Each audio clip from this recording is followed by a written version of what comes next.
Assalamualaikum warahmatullahi wabarakatuh.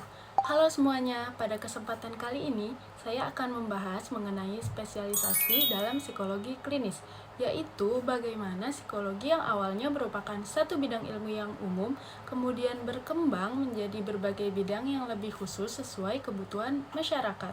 Alangkah lebih baiknya, sebelum kita masuk ke dalam materi, kita akan membahas terlebih dahulu apa itu psikologi. Oke, selanjutnya kita akan membahas apa itu ilmu psikologi.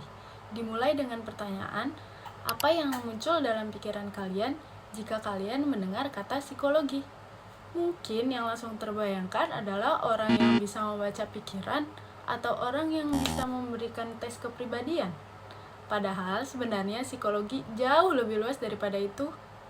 Psikologi adalah ilmu yang mempelajari perilaku manusia dan proses mentalnya. Jadi, psikologi itu mencoba memahami mengapa seseorang berpikir, merasakan, dan mengambil keputusan, hingga berperilaku dengan cara tertentu. Sebagai contoh sederhana, pernahkah kalian bertanya-tanya mengapa dua orang yang berbeda bisa memberikan reaksi yang berbeda pula terhadap satu situasi yang sama?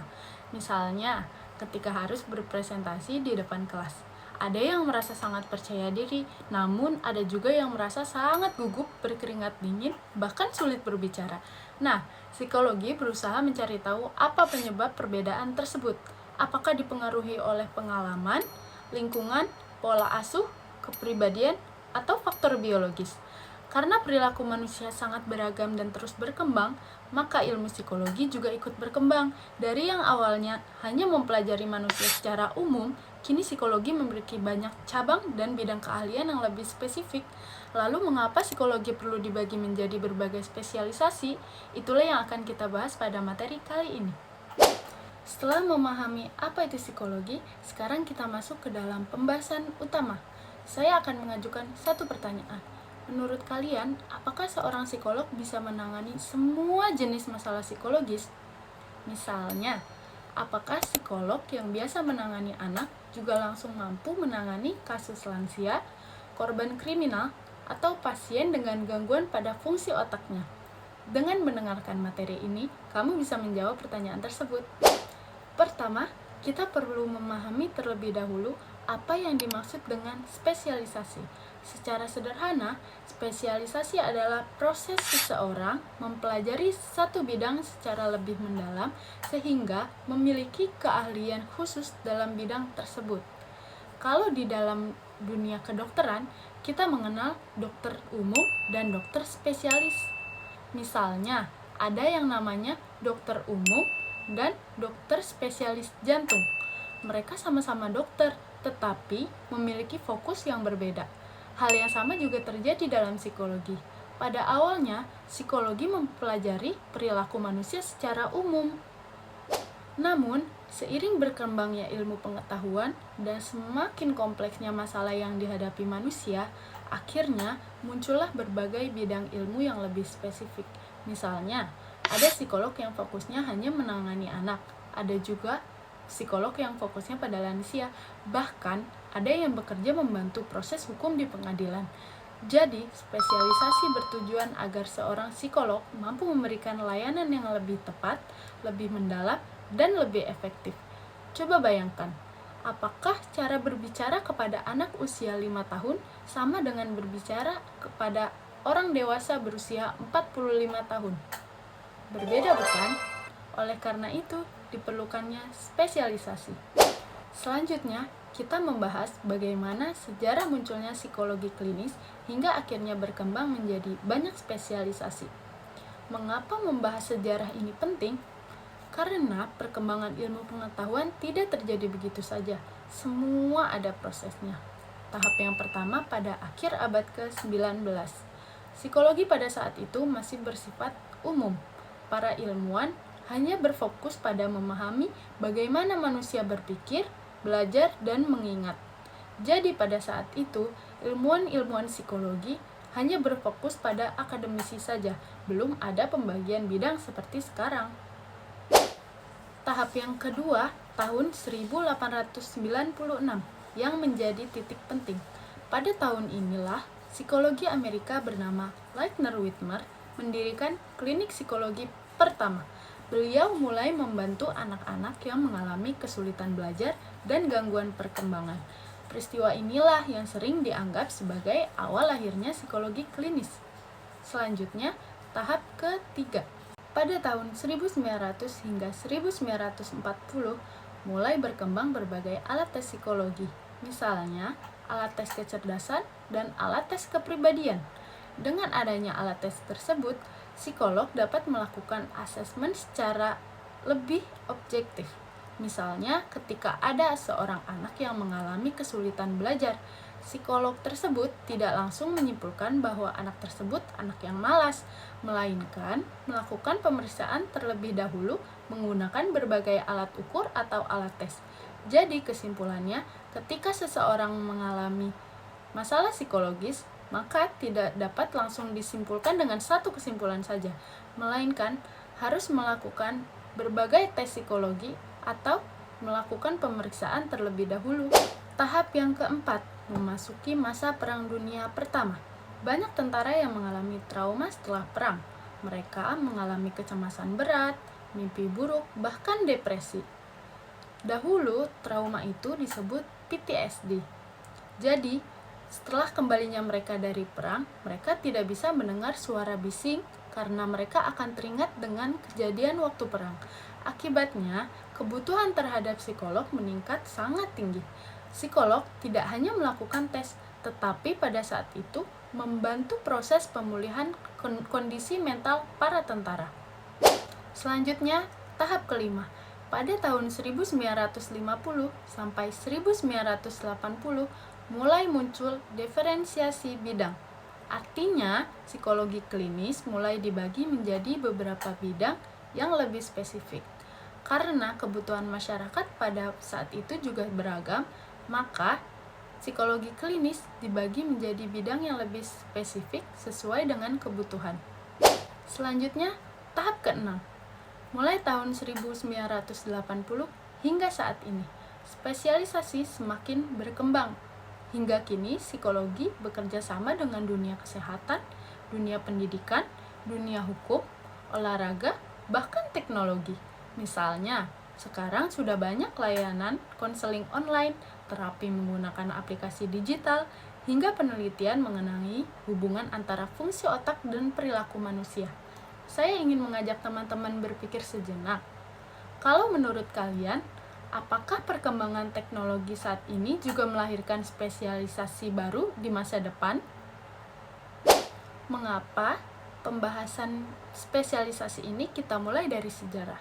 Sebenarnya jawabannya hanya sederhana, karena kita perlu memahami alasan mengapa spesialisasi itu muncul.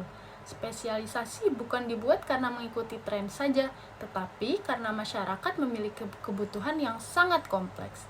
Semakin banyak jenis masalah psikologis yang muncul, maka semakin banyak pula keahlian yang dibutuhkan.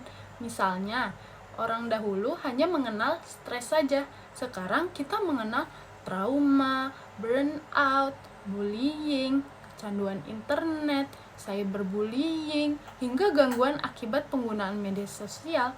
Masalahnya semakin kompleks, bukan? Oleh karena itu, ilmu psikologi harus tetap berkembang. Selanjutnya, kita akan membahas pembagian spesialisasi psikologi klinis. Yang pertama adalah psikologi klinis anak dan remaja. Bidang ini menangani masalah perkembangan anak.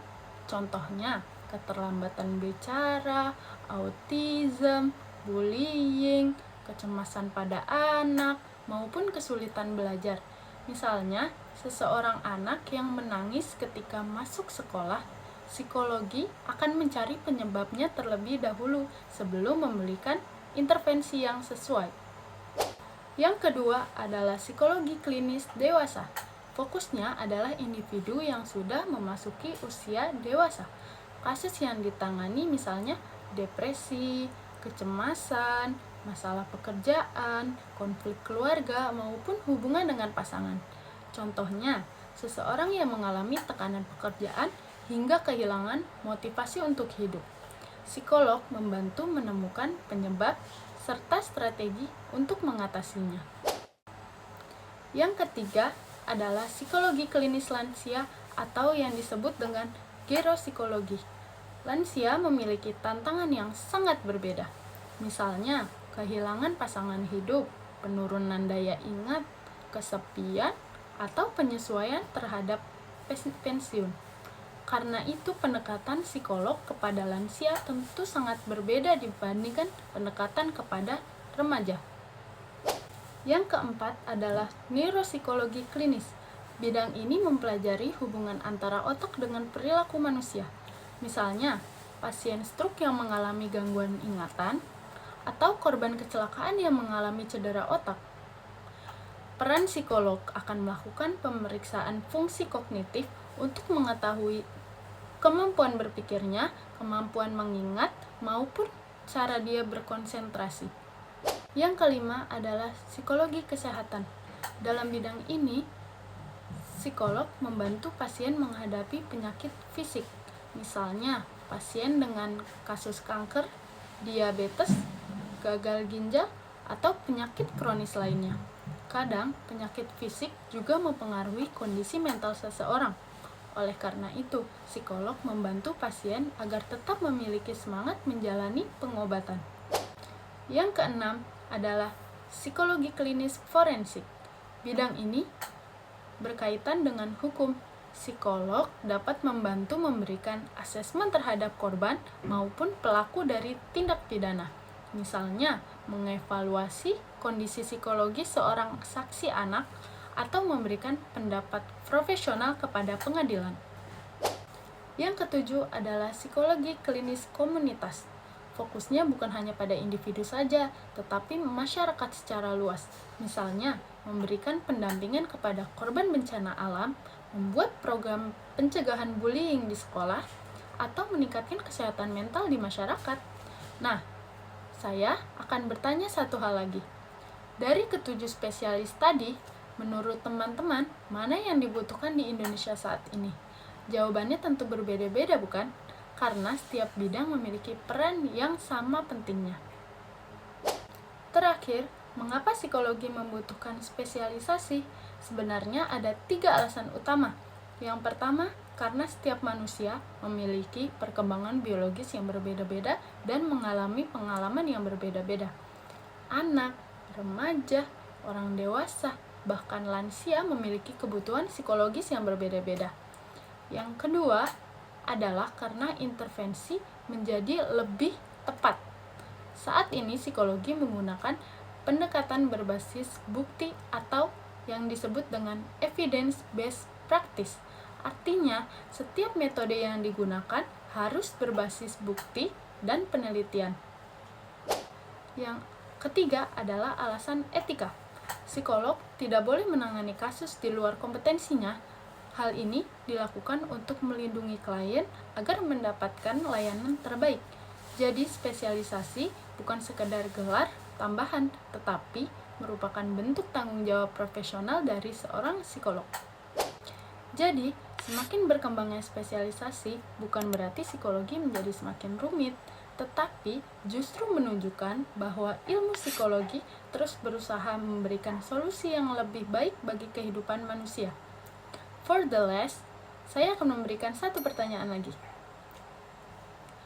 Jika kalian menjadi psikolog, spesialisasi mana yang akan kalian ambil? Oke, sekian. Terima kasih atas perhatiannya. Apabila ada pertanyaan atau pendapat, saya dengan senang hati akan mendiskusikannya. Terima kasih.